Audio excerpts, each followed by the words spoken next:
Welcome to Burlap Teachers. Enjoy the video.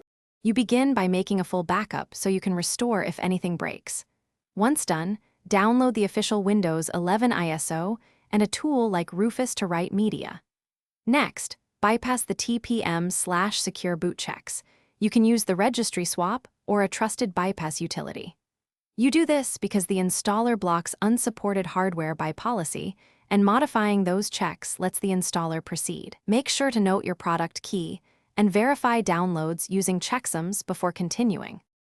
Now you create the installer that will accept your hardware.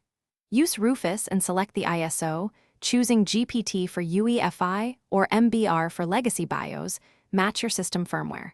Then inject the bypass. Either run the small script on the USB or replace the install.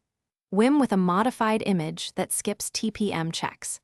Add necessary drivers to the USB so Windows can detect storage and display hardware. This matters because missing drivers or wrong partition style will halt the install midway. Boot the PC from the prepared USB and proceed with a custom install. Delete only recovery partitions if you need space. Once Windows is installed, immediately install chipset and graphics drivers, then run Windows Update to pull the latest compatibility fixes. If you hit activation or update blocks later, revert the temporary bypass.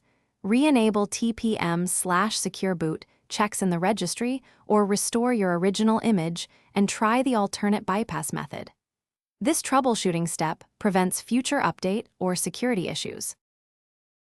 Thanks for watching. Consider subscribing if this video helped you.